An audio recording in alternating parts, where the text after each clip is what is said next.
876 stream. Bless up.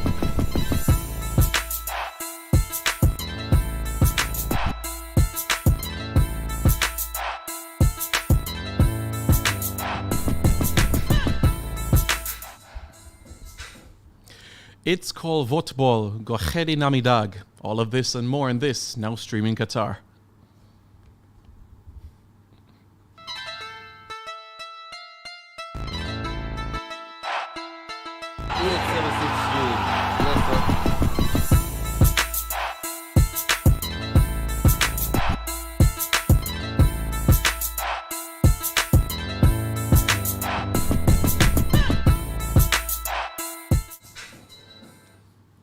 So CONCACAF had its last dance at the greatest show on earth early today.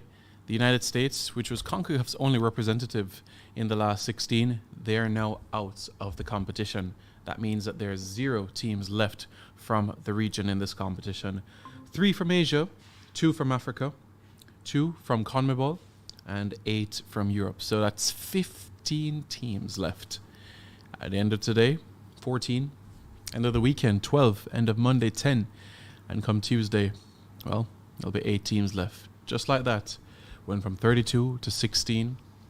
And it will go down even more as the competition progresses. The Dutch, they are through. Hello everyone and welcome back to our coverage on this now streaming Qatar. I'm Simon Preston. Thank you all so much for tuning in. Really appreciate it. If you haven't already, hit that like button and subscribe to the channel 876 Stream JA. We're also on Instagram, Stream 876 Stream, and also on Twitter, Stream 876, to stay with all the latest content leading into the greatest show on earth. Data, statistics, everything you might need, content. But what a World Cup we've had. A fair bit of surprises, shocks. Who would have thought about it? And to go through this and other aspects of the tournament we've seen so far, we have joined with us football analyst Stefan Hausen. Stefan, how are you doing? Afternoon. I'm not doing too bad, actually. It's an early start to the day. I coached this morning in the hot sun, but managed to make it back to watch the USA completely disappoint CONCACAF in that showing. But outside of that, good day so far. Tell me about yesterday when you saw the Brazilians lose to Cameroon, that encounter. I found it quite funny because, of course, we did the pre-game show for that yesterday with Mr. Edwards, and we were talking about the fact that Brazil would probably be the only team to go through with 9 points, the only team left with a chance of ending the round with 3 victories, and, of course, they didn't, That just goes to show what this World Cup has been, upsets, surprises. At the end of the day, it was an insignificant loss for Brazil. Not insignificant for Africa and Cameroon for sure. I mean, I'm sure they'll board the plane today quite happy leaving with that winner. But yeah, it is what it is at this point in time. Brazil knew they were through, and for the most part, I think they approached the game with that mindset. Yeah, and as it relates to the unbeaten teams that are left in the tournament, it's Morocco, Croatia, England, and the team that are through to the last 8 of the competition right now, and that is the Netherlands. And as you know, Stefan, a team that has, with Louis van Gaal, rolled back the years in a sense to what we've seen back in Brazil a couple of years ago. Daley Blind, Memphis Depay, and Dumfries on the score sheet. From what you saw from the Dutch this morning after the coaching duties that you had, were you impressed by what you saw? Impressed might not necessarily be the right word, but I do think the Dutch have something that they're working with. I come from a background where I do like the beautiful game. I've long said that I'm a fan of the old Dutch style of football, the total football, the Ajax system, etc. I was following along with Marco van Basten during the game, funnily enough. He hates it. he absolutely hates what the Dutch is doing right now. At halftime, he actually said something along the lines of 2 great goals, but I don't know how much longer I can do this. I mean, it comes with what Louis van Gaal knows. He's not going to go out there. I don't think he ever approached this World Cup with the intention of being aesthetically pleasing to the eye. He's there to win the tournament, and I think he's put together a system that is capable of getting them results. Will it entertain the masses? No, but if he leaves with the World Cup in his suitcase, I don't think he'll care. I don't think he'll mind at all, no matter where it comes. I score more than you, or vice versa. That person win the game, so I don't think they'll mind from that angle at all. So yes, the Dutch, they're through to the last 8 of the competition. Similarly to 2014, they went and finished 3rd. 2010, runners-up. The last time they were eliminated at the round of 16 phase, we have to go back to 2006, where Portugal, remember that game with a lot of yellow cards?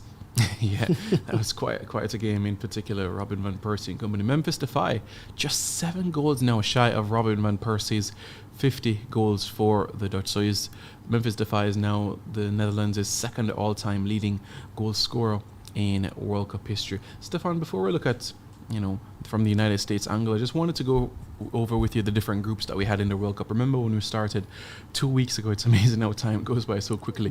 Yep. The Dutch were in Group A. They had Senegal, Ecuador, and Qatar. Netherlands and Senegal, were those the top 2 that you had in mind, or Senegal completely, changed proceedings where that is concerned? I did give Senegal a chance, but I've gone on record, and I've said that my bet was on Ecuador to get through, so Senegal pipping them at the end. It's not totally surprising because I do think they're evenly matched teams, but they're not the team I had going through. I had the Netherlands and Ecuador. Okay. Yeah, just going to run through the different groups and how they finished, and if it was a surprise to you or something that was slightly expected, you can let me know. England and USA going through? No, that's who I had going through, so that went as expected. Yeah, that was expected. Group C, Argentina and Poland? Once again, that was another group where I was fairly confident Argentina would go through. The second spot was up for grabs. If I remember correctly, I might have given it to Mexico, and they disappointed us. Group D, where the Spano certainly had its work as well. France, Australia, Tunisia, Denmark. Now, I've said it before, when it comes to me in regards to the surprise team and the most disappointing team, it comes from, both of those teams come from that group. I really did not rate this Australian team at all. I actually had them as the worst in the group out of the 4. So for them to come through, big credit to them. But Denmark, oh my gosh, considering that this was a team a lot of people had as dark horses, they played France twice this year and beaten them. Everyone was like, oh, Denmark has France's ticket. For the showing that they put up, extremely disappointing for me. In that sense, are they a bigger disappointment than Belgium in terms of not advancing? Yeah, 100%. And at least for me, because as I've said before, Belgium was in the group with Canada, and I did have Canada taking a point off of Belgium. So that shows you how high I regard Belgium, which is not very high at all. So yeah, I wasn't surprised that Belgium didn't come through. So yeah, Denmark a bigger disappointment for me. Group E, where if Jamaica had finished 4th in CONCACAF, would have been in this group. Japan, Spain, Germany, Jamaica, Costa Rica in that group. Wouldn't that have been lovely? Yeah. Quite a group it would have been. Group of death. It would have been nice to see us against Japan, huh? Yeah. Considering 98. Exactly. But that was a group of death for me. I've said this to you off here. I deeply regret that I did not put as much credit to Japan, despite the fact that I've always said I rated them. I didn't have them coming through. I said Spain and Germany. Sorry, if I had actually went and said, I think Japan will pick one, I would have looked like a genius, wouldn't I? Yeah, I remember that. Yeah. That would have been almost as good as the 2014 group when I said Costa Rica and Uruguay.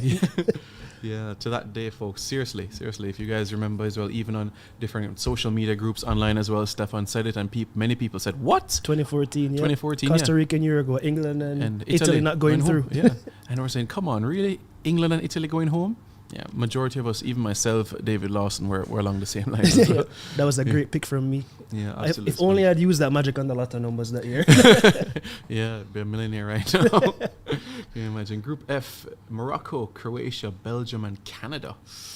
Morocco. Yeah. That surprised a lot of people. But I heard what you said about Canada, and I think you had gone with the Croatians as well. When we talk about surprises, as I said yesterday, surprise and shock to me means I have my jaw on the floor. I did have Croatia and Belgium going through, so I didn't get the group right. But was I surprised to see Belgium be the one that fell short? No, because I just didn't regard this team to be as good as people had it in their heads. Group G, the Brazilians, Switzerland, Cameroon, and Serbia. The top 2, not in terms of points, but just in terms of placements, the top 2 was more or less what you had in mind. Yeah, for sure. Definitely had Brazil and Serbia coming through that. All right, there we go. Yeah, Brazil with 6 points, folks. Switzerland also with 6, Cameroon 4, and Serbia 1. Yeah, of course, this was the first time that an African team was beating Brazil at a World Cup itself. Cameroon with that 1-0 victory, and Abubakar with the goal. Yeah, the goal and red card. What a way to sign off. Yeah. Many people, Stefan has shared the view that, a goal celebration should not be carded. But we saw it with Raheem Sterling in the Premier League, I think, when they played QPR that one time as well. I mean, I don't understand the logic. I mean, maybe I do understand the logic, but, sometimes I believe that there's certain goals, there are certain emotions just take over, and we should use our discretion at times. But using discretion also leads to problems down the line. So I understand why they just have that blanket statement, shirt off, yellow card. Yeah. But that I would not have begrudged the referee if he just allowed that one to stay. But you know, he didn't begrudge the referee the red card, so I won't begrudge him either. Yeah, you can understand that right there. Portugal, South Korea, Uruguay, and Ghana. The Uruguay-Ghana game, we know that for obvious reasons 12 years ago. Oh, that was a heated one right there. Yeah. In regards to the top two that came through, Yeah. I did have Portugal and Uruguay coming through. Once again, I wish I had given the Asian teams more respect, despite the fact that I've always said South Korea and Japan are teams I like. If I'd called that one again, if I'd gone with my heart instead of my head, I'd have looked like a genius. Yeah, folks, Stefan is always objective, so you always get that from him, so that is true there. South Korea over Portugal, yeah. And Stefan, your thoughts about the different change? We saw the French do it, the Portuguese, and also Brazil. I think it was a complete 11 that they changed as well for this game. But you can understand with the round of 16? I can understand because, you know, round of 16... We're in the middle of a season. There's a reason we have extended squads. The World Cup is being played in a different time of the season. That's once again, manage your team. If the manager and the physical coaching staff, the medics say, hey, you know what, this player's in red zone, this player's in orange zone, let's make some changes. I understand it. It's a squad game, especially if you're safe. Give the guys some minutes. You never know when you'll need them. Look at Brazil. They've now lost 2 players since last night. We were worried about how they would cope without Neymar. I know they're down 2 more players. Yeah, and just like that, you know, that's right. Alex Telles, folks, and also Gabriel Jesus. So, you know, we'll see. Does that give an opportunity to Rodrigo? Does that give an opportunity to Rafinha? We'll see. Big game ahead against South Korea, and one that the Asians will relish. Yep, for sure. Relish quite sure. So, in terms of those fixtures, folks, we're just going to recap for you in terms of how those permutations are for the round of 16. So the Dutch against the United States, that fixture took place early today. Argentina against Australia, which we'll get to quite shortly in terms of those matches in particular. Come Sunday, Monday and Tuesday, it'll be 2 matches per day. And come Tuesday afternoon Jamaica time, we'll be down to 8 teams within the competition itself. So Japan, Croatia, Brazil, South Korea, England, Senegal, France, Poland, Morocco, Spain, and Portugal against Switzerland. Stefan, which one of these remaining 7 are you most looking forward to seeing? Which 1 or 2 fixtures of those in particular? Still a lot of opportunities for Europe. Just again, Argentina, Australia, Japan, Croatia, Brazil, South Korea, England, Senegal tomorrow, France, Poland, Morocco, Spain, an interesting rivalry there, knowing the proximity of both countries and also the rivalry, and Portugal, Switzerland. So a European team will be going home from that encounter as well. So as it relates to those fixtures in particular, which 2 or 3 games you say, you know, you can't miss this because I can't believe this team is going home at this stage? You know, there's some interesting ones, but you know, one that I'm actually really looking forward to is Japan, Croatia. Because Japan have shown so far in this tournament that they don't mind giving up possession. Croatia is a possession team, you know. Luka Modric, when you have Luka Modric on the field, you're going to dominate the possession. You're going to dictate the tempo of the game. But Japan have shown so far that they don't mind that. Like Germany, very little possession. Spain, even less. They won both games. Croatia, you know, that's a team that went to the final last time, the last edition. A lot of people have them regarded very highly. So do I. But that's a game where I think, you know, if Japan's game plan that we've seen work so far continues to work, that could be an upset right there on the cards. Could very much be so. And folks, every time that Croatia advances from the group stages of a World Cup, they go to at least a semi-final. We saw that 98 on their debut where they finished 3rd, and of course 2018 when they ended up runners-up. And this Japan-Croatia game brings back memories, especially from a Jamaican perspective, because while Japan was playing Croatia, Jamaica was playing Argentina in that other fixture where Batistuta scored a hat-trick in that occasion. So both teams were in Jamaica's group at the World Cup. They met again 2006 World Cup in Germany, and that match ended 0-0. But the one in 98, Davor Suka was the decider there as the Croatians secured a 1-0 victory. So Stefan made mention of the Japan-Croatia game, and the winner of that game will play the winner of the Brazil-South Korea encounter. So if you're looking at the passage of everything there, Brazil, South Korea, Japan, Croatia, winner of those 2 will face there. England, Senegal, France, Poland. You know, Stefan, we don't want to get ahead of ourselves, but we're potentially looking at England, France encounter. Yeah, we are, you know, and that's something that a lot of people identified from the draw was made, to be honest. A lot of people have pretty much put their hats in it. The winner of the World Cup could come from that fixture, from that side of the bracket. It's going to be a very interesting one. Before the tournament, I started to lean towards England because, all of the injuries France were bringing through. But then the tournament started, and Kylian Mbappe looks like he's on a mission. He looks like he's on an absolute mission. And Antoine Griezmann has come back stronger than ever. He's probably in the best form he's been in since the last World Cup. So that's going to be interesting. Another game that actually, just to make mention of, another game I'm very interested in, Portugal, Switzerland. Ooh. The Swiss are they're a silently dangerous team. I don't think people give them enough credit. Very well coached. They have a proper system that gets results. We saw it at the Euros last year when they got past France, where everyone had to win the tournament. That's true. There's always a little bit of, you never know what's going to happen when you play against the Swiss. They have weapons. They're solid defensively. I wouldn't be surprised, if Cristiano Ronaldo gets a little extra time to find a new club. What a moment that would be. And you realize as well that, Argentina's at one side of the draw, Portugal at the other. I think they engineered that for a reason. I think they want that Ronaldo-Messi final. Yeah, quite a compelling case indeed. And just a reminder as well, folks, Gabriel Jesus, Alex Telles, they're due to miss the rest of the competition itself. I know question marks around Neymar. He should be back for the round of 16, but we'll get more information at their press conference with Coach Chiche, which is scheduled for sometime on Sunday because Brazil plays on Monday. So we should know the situation as it relates to Neymar, where that situation is concerned. And as you can imagine, there's a lot of clubs all across the globe that are out there in Qatar watching players and so on and so forth. But, as it relates to PSG, a significant person there, Nasser Al-Khalifa, one of the owners, says, I think we're not going to sign any player in January. We don't need any specific player. We have to keep our squad and keep going with our collective spirit. And folks, just a reminder that, we will have a special guest joining us. I believe he's outside and he's going to be waiting for us quite shortly. But we'll certainly be hoping that he'll be able to join us in the grand scheme of things, able to come on the show. So you want to stay tuned for that. A JPL player that will be joining us on the show itself. Juventus individuals, they are also looking for players as well. A lot of talk as well about Josko Vardiol at Croatia and how he's been doing at this first. Chelsea are one of the clubs that have shown significant interest within the player. So we'll see how everything happens over the next couple of weeks or so. But Stefan, let's look at the lineup from an Argentine perspective.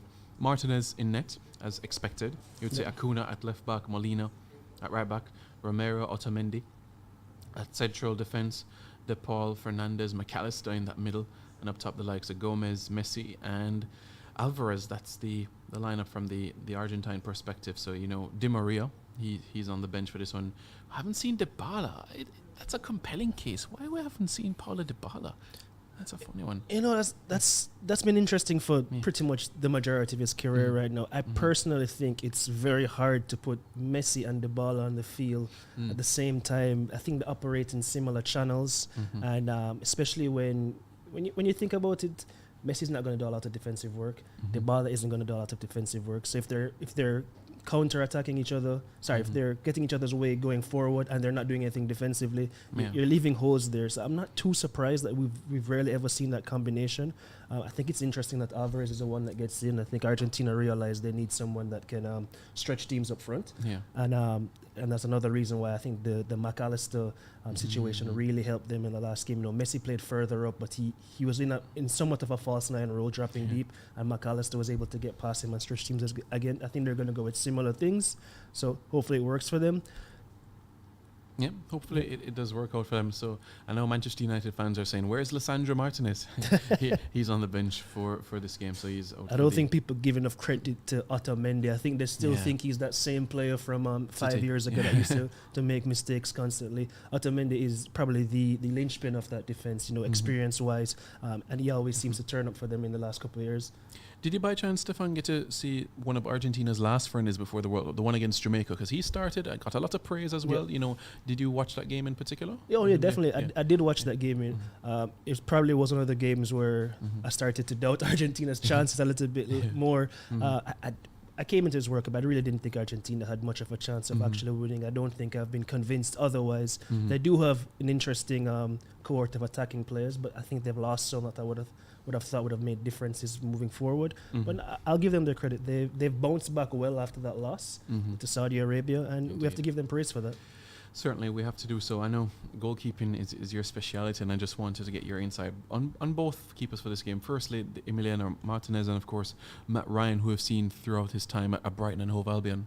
Funnily enough, those are two former Arsenal goalkeepers. If you actually think about it, those are two former Arsenal goalkeepers. Emiliano Martinez this is actually a guy who I followed very closely from he first joined Arsenal. There was actually a point in time where I was saying that when it was Petr Cech in goal, I said, you know what, they should just throw this kid in there. He stuck around. He went on a couple loans, impressed. Never really got that opportunity to be the number one at Arsenal until an unfortunate injury, which is usually how it works for goalkeepers. Gave him that chance, and he shone. He really shone for them. Won in the FA Cup. He's moved on to Aston Villa. I thought the first year was superb. Second year, not so much. But he's a quality goalkeeper. You have to give him his praise for that. And he's been vital for Argentina in their successes over the last 2 years, Yeah, played a significant role there. I think that move to Aston Villa gave him that license, that opportunity to play consistently, and we're starting to see how it has flourished from that angle. Yeah, for sure. I'd actually love to see him make a move from Aston Villa now. I think he's good enough to play for a top team. I'm kind of surprised he's still at Aston Villa, considering there are a lot of major clubs that would like a goalkeeper, especially a ball-playing goalkeeper who adds something moving forward. So hopefully he gets a move following this World Cup. Think he could play Champions League, Europa League, European football? I think he's good enough for sure. I mean, he played it for Arsenal a couple of times, so it's not like it's beyond the scope of imagination. It's just, maybe his age is up there. There's a lot of young, good goalkeepers coming through. Why sign someone for 5 years when you can sign someone that'll solve the problem for 10 years? But if you are looking for a goalkeeper to come in and immediately make an impact, I think his name should be on the list. Manchester United, look out for that. Oh, David De Gea, we know your contract ends very, very soon, so definitely Emiliano Martinez, we're coming. Yeah, it would be a good one. I would love to see perhaps himself or Jan Oblak, to be quite frank with you, but I know it's in the mold of the feet. Matt Ryan, Brighton and Hove Albion. Good goalkeeper, I think he's probably made some unfortunate moves over the last couple of years. He ended up in Spain and didn't play as much. He came to Arsenal as the backup. The thing with him, he's not superb with his feet, and that's vital moving forward in modern day goalkeeping. But we shall see. He's not a bad goalkeeper, very reliable for the Aussies. Yeah, maybe you're aware as well because former Manchester United assistant coach René Mullenstein, the Dutchman, he's actually the assistant at the Australian teams. So he's been working with the defensive aspect. So that's great. Yeah, so maybe that's why they look solid so far, apart from that France game.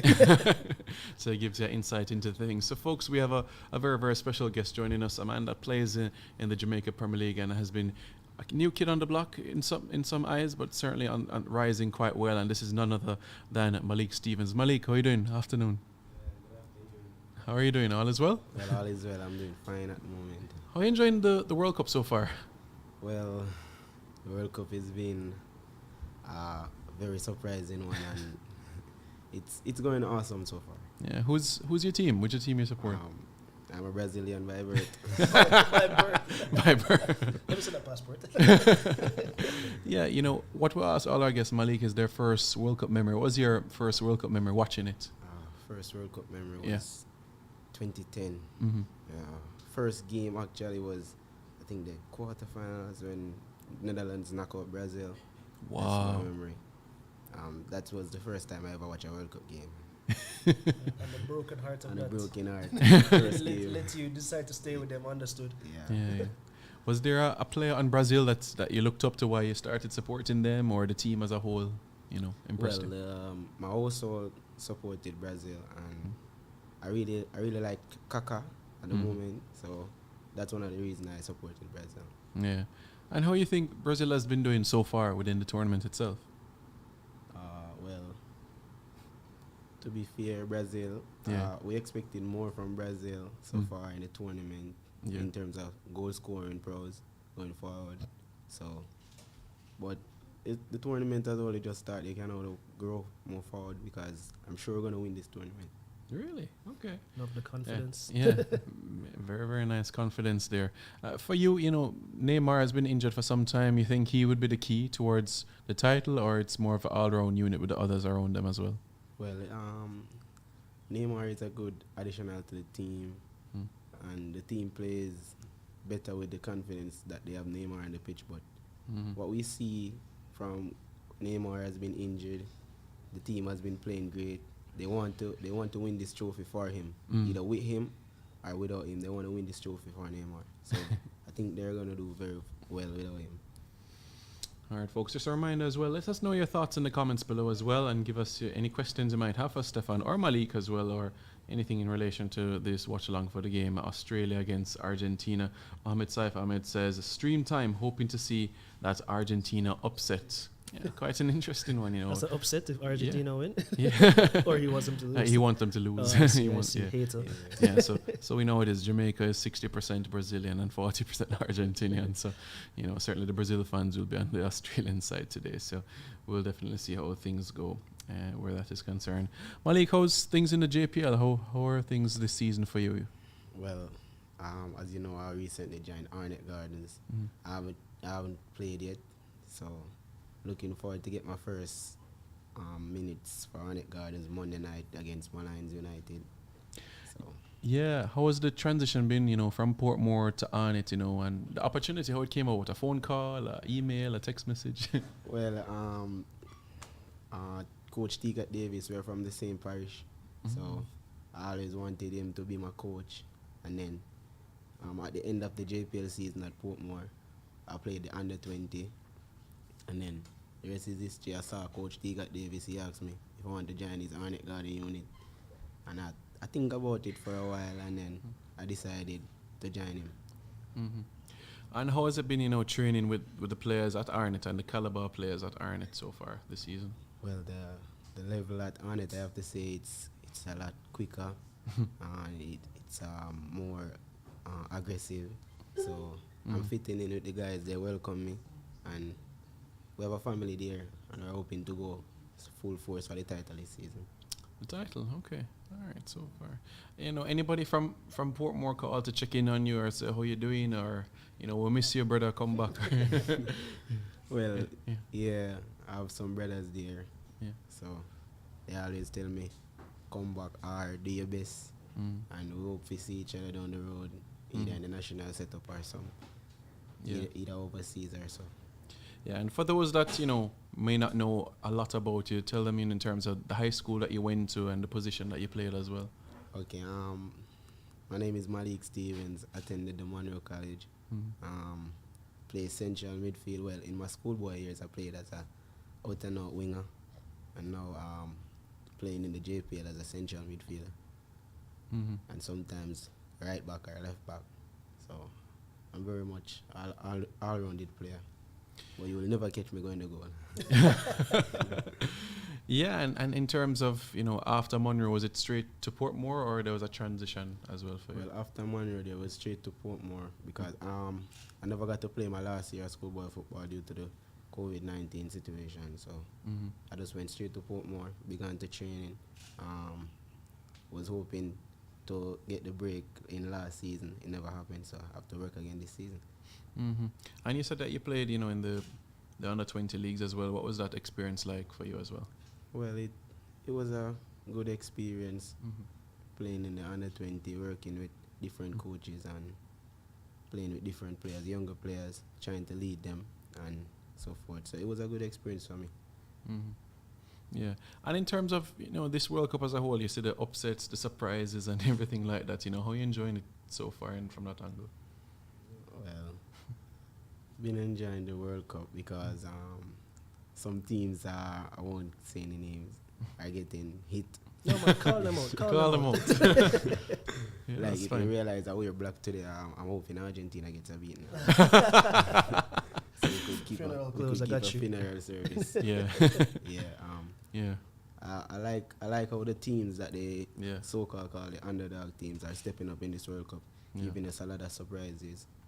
And I like it because all the teams come out here to work, and even the teams that did not progress, they show some sort of fight, because they make sure that they go home with the 3 points of some teams. Yeah, and Malik, as you know, you're at a club right now which gives opportunities to players, and you know, there's a good history where national players come from that club as well. So, is that one of the reasons why you joined as well? Because, at some point you could be a national player in the future as well. Yeah, that's one of the main reasons I joined the team, and the other reason I want to win the league before I set out on my further endeavors in the future. Yeah. So, because, every league I play, I want to remember that I win that title. So I realized Arnett Garden has a system to win the league, so join that team. Yeah. And what's training like? Is it the same like you had at Portmore, like almost every day and morning training and stuff like that? Well, the training at Arnett is more training, more intense, and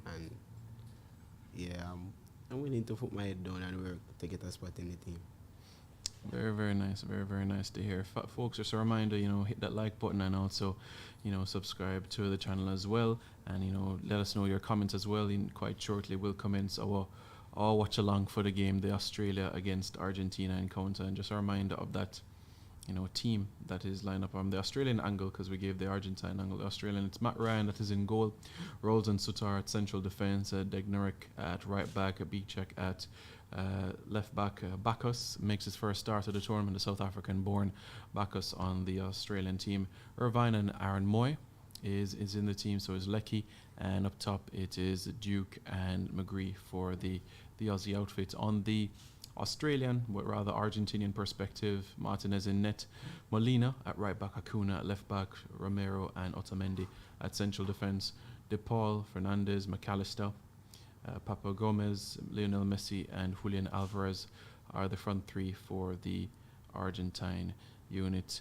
Malik, did you get a chance to see the Dutch game this morning, the Netherlands against the USA? Nah, I had training this morning. So Yeah. Professionalism. Yeah, that's good. Determined, yes. That's good. Up early every day. Yeah, very, very nice, very, very nice. Yeah, and I mean, Stefan, you can always come in at any time. But Malik, was there somebody that inspired you to play football? Was it like a family member, or it's a game that you just saw and you just wanted to play? Well, I have to say a family member.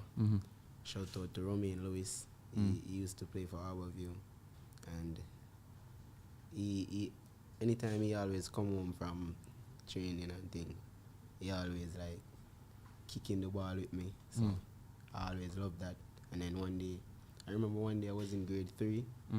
He was playing a tournament in the community, and he told me to bring my cleats, and I took him for a joke. And anyways, I went home for the shoes, and I come back. He gave me a jersey.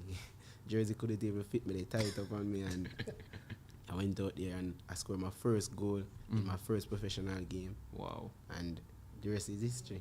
Just like From there, everybody's saying, wow, kid, big ball, and so. And just started loving football from there. Wow. And that's the story. Stefan, how did you get to put on the gloves? Funnily enough, I went to Mona Prep, so it was my first World Cup memory was the 97 qualification. I remember that year Mona Prep actually did quite well in the prep school competitions. We won Alberga. We lost to Henriquez. I remember that. And I remember seeing us lose inspired me to be like, we need to win it next year. And that's what made me join the football program. Big up Vivian Nelson down there, Coach Nicky. That's what really brought me into it. In grade 4, I believe, grade 3 I was when I first went there. I didn't pick up the gloves for another couple of years. Then, funnily enough, how that happened, we were playing a practice game. I scored 4 in the first half, and I said, I'm tired, let me go in the goal. And that was the worst mistake I ever did, Simon, because I was used to playing football at home with older friends who obviously stick me in the goal, so I had some inclination to block the ball. And Mona only had one goalkeeper that year, and I displayed some ability. So Coach Nelson said, all right, cool, you're number 2 for the season. And I never got out of the goal again. Wow. Don't go in the goal, kids. Don't do it. Stay out the goal. Why did you go from the goal scorer to... Yeah, like you said, Bro, bored. Yeah. I was tired. I scored 4 already. I just wanted a rest. But then he saw talent there, and he's just like, you can stay with the young kids and play striker, go to the big team and sit on the bench. I said, I'll join the big team for this year. Never got out, Simon. Never got out. Unbelievable. So even at Campion, you didn't come out a goal at all. By that time, I was too ingrained into it. I was coached. I was starting to progress. I was doing quite well at it. reached a real Mona by that time as well. So you know, I won't toot my horn too much, but I was a great young goalkeeper. You know, folks, it's true. You know, for those of you that were born early 90s, Wow. yeah, you would know. You would know. Yeah, you would know. Stefan Housen certainly did his job quite well there. Yeah, and the Alberga Henriquez Cup, you know, I can use because I was at Hillel Academy, so I know as well. Mona would win every year, just like you know, City, just like how City would win the League Cup every year. Yeah, that was the Mona Prep Cup. Mona and the Lonaman's rivalry. Exactly. Still going on. Going on. Funnily enough, Henriquez final is today. Lonaman's are in the final. Good luck to them. Mona are in the third place match. Good luck to them. So you know, it's good to see that these competitions are still there, existing, and still producing some exciting talent. Yeah, I'm telling you, like my year was 05-06, and that was the same year with Omar Holness. Yes. So it was Hillel Academy, Mona Prep, and Omar took a shot from half line and scored. That was a regular thing for right. him. Exactly. I played with Omar's older brother Nicola. He was a year below me, so we were on the same Mona team together for a couple of years. Mona and real Mona. So big up Omar as well. Big up Nicola. You know, Mona Dynasty. Mona Dynasty, yes indeed. And national player, gone on to be a national player. So you know, had a few, and more to come. More to come, yeah. For sure. Did Duncan go there, Mackenzie? Yeah, Duncan Mackenzie, you know, under 20 from Jamaica, he went there as well. That's the most recent one that I can think of. But you know, there's more in the pipeline. There's more in the pipeline. As I said, Coach Nelson down there, he knows what he's doing, and the talent will always be churned out from Mona Prep. Very, very nice. And from Campion's angle as well, it's coming. Well, you know, if you're paying attention to local football, high school football this year, you know, Campion did fairly well in the Manning Cup, the second round, first time in a couple of years. Under 16 are in the semifinals. So you know they played. I think they played JC on Tuesday in the semifinals. Under 14 did fairly well. So there's a program down there. You know, you're familiar with Coach Eric from Arnett, so you would have known. You know what he's doing down. He's a very good coach, and he's doing wonders for Campion as well. Very passionate coach too. Very passionate, I can imagine. Malik, how is it working under Coach Eric? You know, at Arnett. Well, Coach Eric is all about work, and I can't say I don't like that. I love that. That he pushes his players to get the best out of them. He knows how to get inside your head and get you to work even when you're tired, you don't want to do it. So I love Coach Eric. Yeah. Shout out to Coach Eric. I can imagine as a young player, you know, he really seems to have enjoyment in developing youth players. So I would imagine that he would be an inspiration for you in that regard. Yeah. Coach Eric is the person you can always go to and say, Coach Eric, what I need to work on, what I need to do better at this, and then you'll always get an answer from Coach Eric. Love that. Yeah, you know, Stefan, you know, one of our producers were saying, what about Vaz Prep? Because they're part of that rivalry as well. Them I know, because you had Damien Lowe that was there, and beside him, interestingly, was Julian Fort. Yes. Vaz has seen better days, guys. Yeah. let's just say that Vaz has seen better days. But I'm not going to knock them. They do have some. I've been following the prep school football this year. They have some good players, you know. They have a couple of years left, so I wouldn't be surprised if in a couple of years we see Vaz back up there challenging for the Alberga and Henriquez titles again. Hopefully, 'cause it's always good to see competition in these leagues. Yeah, it's quite a compelling case. You know what's interesting? Luca Levy, who made his debut for Jamaica last year, Campion. Yeah, Campion. But I mean, started Hillel Prep, you know. Oh yes, And so you have one. Yeah, so and real Mona as well. Right. So we get claim him as a Mona one as well. Yeah, so he was actually at right back when I was at centre halves, and when he went to Campion, that's when he made the transition into the middle itself. Interesting. See, that just shows that there's talent everywhere. You just have to nurture it. As Edwards was saying yesterday, you know, we can't just have them stop at high school. We have to find an avenue for them to get out there and really progress. Exactly.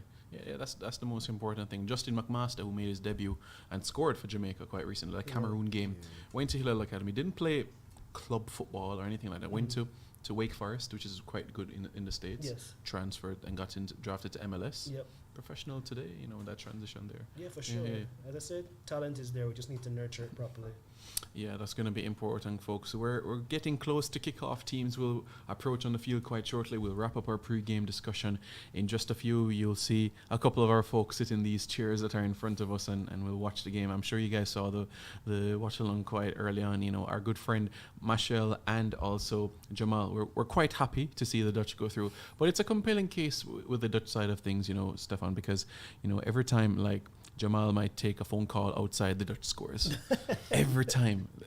So he says it's a good omen, for him every time he pops out the Dutch score, and they usually go on to win the game. So seems like his phone was pretty busy today. Exactly, the busy man Jamal Tucker, and I'm telling you, and Jamal, you should check up on Pops as well. Let's see what's going on in the States as well, because certainly the US and his side plays on Monday, so you never know. Oh yes, the Dutch against Brazil. 2010, I remember that story that you're telling me. Yeah, because his father's a Brazil fan, and he's another. And 2010 was the Dutch against Brazil. I remember. Yes, the 3-1. Yeah. Wesley Schneider's World Cup. Quite a moment that was indeed. My first World Cup game. Yeah. He said that with such pain. Yeah. What about 2014, Malik, when Brazil hosted it? I don't want to talk about it. Yeah, we won't talk about that semi-final in particular. We all know what happened there. Yeah. But yeah, folks, let me just show you in terms of, we're going to put a graphic on the screen as relates to the round of 16s in particular. Just a reminder, the times, the days, so people might be wondering, what time Brazil playing today? Or what time France playing today? No, they don't play today, folks. Just 2 matches a day. Today, tomorrow, Monday, and of course, Tuesday. So 2 matches today, 1 done, 1 more to go. There you go on your screen at this point in time. Argentina against Australia. That's at 2. That's coming your way quite shortly. Sunday, France against Poland. England against Senegal. On Monday, it's Japan against Croatia, and Brazil, South Korea. Tuesday, Morocco against Spain, and Portugal against Switzerland. Stefan, which one of these 7 remaining? Well, you spoke earlier about that Portugal, Switzerland, that intrigues you. But yeah, many people are already saying that Argentina has a bye to the quarterfinals. Don't say that. Don't say that. Based on how this World Cup is going, there's no gimmies anymore. The one thing I really get about this World Cup is we've very rarely seen any blowouts. I think the only big result we've seen so far was that Spain-Costa Rica anomaly. I don't think we've really seen any team get thrashed since then. This World Cup is a lot closer. I think the smaller nations, so and so, have really closed the gap on the bigger nations, and that's what makes it interesting. So I wouldn't say Argentina have a bye to the next round. Should they win? Probably. I guess you could place that expectation on them. But really and truly, if Australia somehow take it today, I wouldn't be shocked. Yeah. Malik, Argentina, your thoughts? Are they one of your contenders for the trophy itself?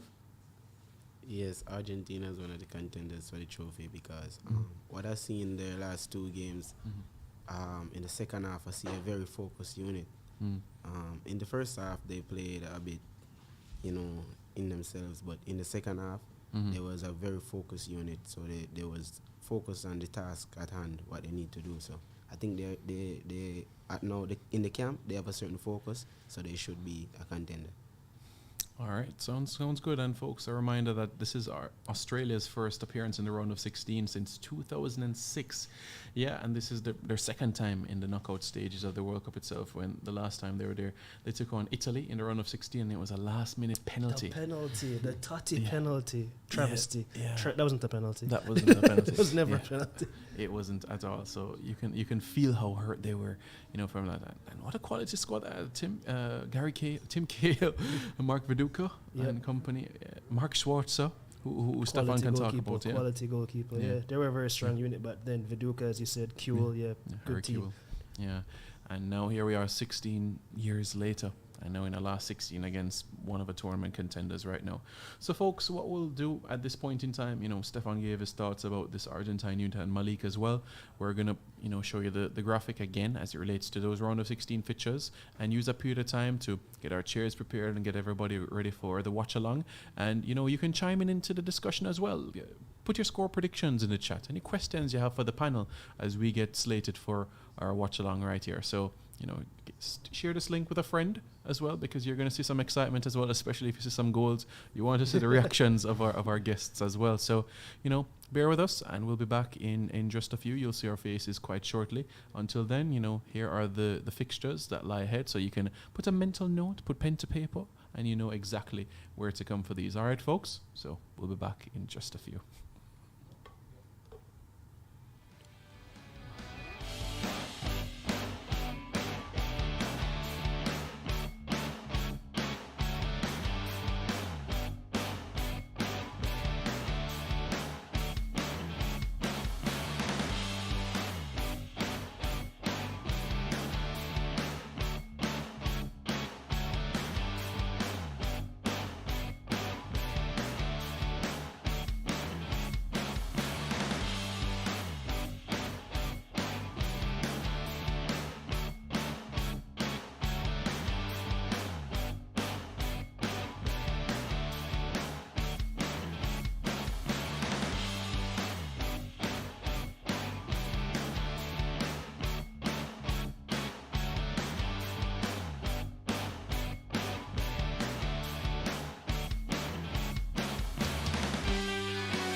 Hello with us. This game. Struggle? They will struggle. Yeah.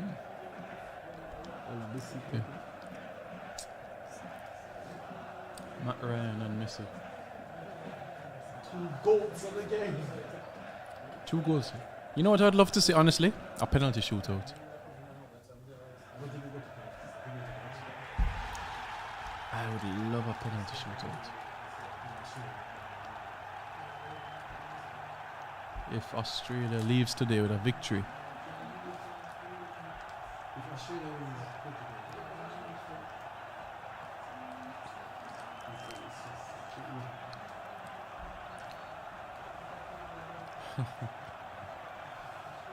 Matt Ryan. Alex, I didn't ask you, which club do you support? Good lad. Yeah, yeah. Yeah. Yeah. Oh. United. Yeah. I know where that is, yeah. Lord of mercy.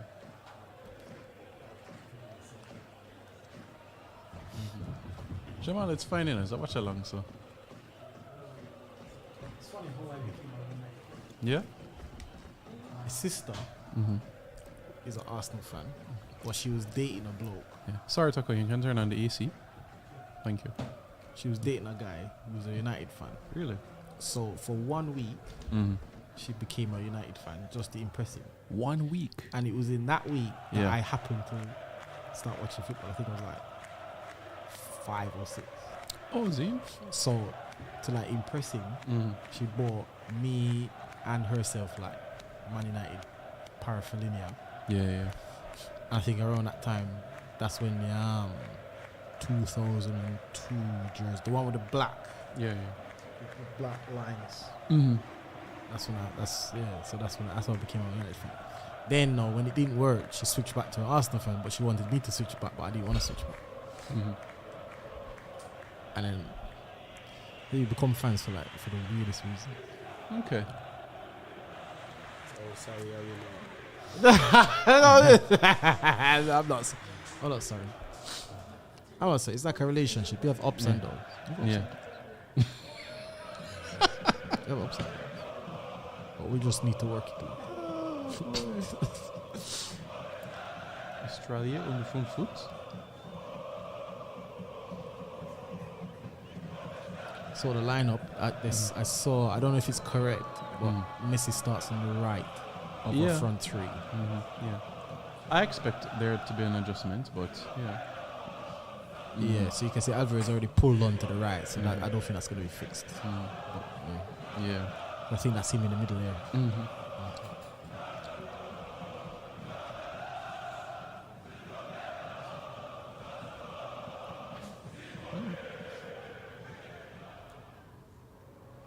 Here's the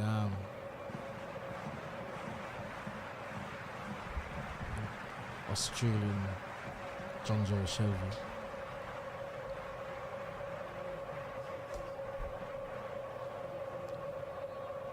Yeah, a couple of folks in the comments want an Argentina win. Another comment from Sophia Edwards says, Malik, my baby. That's my baby. Yeah. Malik, Sophia Edwards Brown says, Malik. That's my baby. Yeah? Good stuff. Yeah, for real? Yeah, 2 people in comments. Next we're going to say, Alex. That's my father. I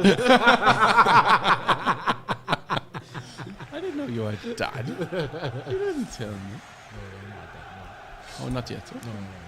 Okay. I think if Australia wants to win this game, they have to play Cyprus. I think so too. Oh yeah, definitely. We've seen Argentina. They buckle on the high press. Yeah. The Saudis. They have a certain player. So the 2 banks of 4. With the high press ball. Yeah. You can find out in Otamendi, he kicks away the ball and the pressure. Another comment says Argentina is going to lose. Ooh, if that ever happens. Wouldn't that be something?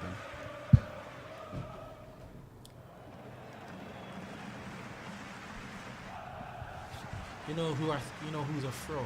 The Paul. He's not really spectacular at anything. He's just there to protect this. He occupies a space on the field. Yeah, he's not really. He's not a ball player. He's not really spectacular. He doesn't really play South America. He plays like League 2 English. Gomez. Tranmere Rovers. Play on, no handball there. I know a lot of people are calling for that. You know, Alex, one thing about the Australians, you know, they have grit, determination, tenacity. You see that in their cricket, their rugby, their football, their tennis. The observation, Australia's playing a low block. They're pressing a line too. Yeah, you're right. 1, 2, 3. So they press. So what they're doing, they press on the second line of possession. Yeah. So they're allowing Argentina to have it on the back line as soon as they infiltrate. As soon as that they second third of the pitch, that's when they start the press.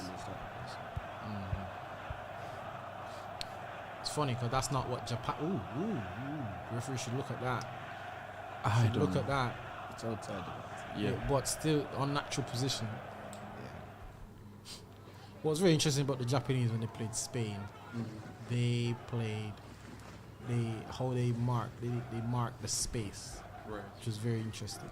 Which is what Spain does, and that's why I think Spain was so difficult for Spain to play out, because it wasn't a problem finding a man in. That wasn't the problem. The problem was finding a man in the space that they want to find. So the Japanese would mark a particular space, so it make the pass harder to make. So you're playing your team in. The Japanese force them to play into the press. So the difference is that when you press the man, it's easier to play out of the press, right? Because you're pressing the man, so you just move the man. The Japanese press the spaces in between where you have to pass, so it was hard. Right, the lines. It was very difficult for them. I think that's what overwhelmed them. So if any team wants to really look at how to kind of, overcome a possession-based team, I think they should take a look at that Japanese blueprint. And they executed it impeccably, by the way. Really went home and did their homework. And I really think the Japanese can beat any side. If they do their homework, they can beat any side in this world. Like, they remind me of those teams in the Premier League that beat every big side and then struggle against everybody else. Because they struggle against Costa Rica and then beat Germany and Spain quite, I wouldn't say comfortably, but convincingly. So, right, one of them, Wolverhampton, Brighton. Them side, they were just, Brighton's doing very well. Can't even call them a small sided now.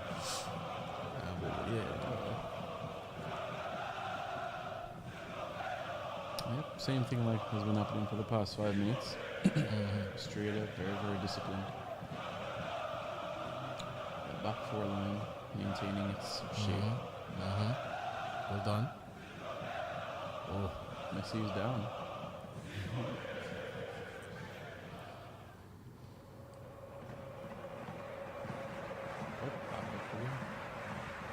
Yeah, you can kind of get an idea of what their first 15-minute game plan is, trying to keep it compact and contained, and then eventually grow into the game, which is basically what. Well, I wouldn't say that's what the Saudis did. The Saudis. That's what they pass first touch. I don't know. I don't think it's his first touch. He's a fraud, in it. He's an absolute fraud. Who? The Paul. Which club plays it? I let it go. Magic? He really is a Simeone type player. He plays better for Atletico. And I see him playing for Argentina. He's just there. Simeone tends to like those hardcore Spanish nationalist players who just, or not even Spanish nationalists, but like those hardcore, rugged players where they don't necessarily have to have skill.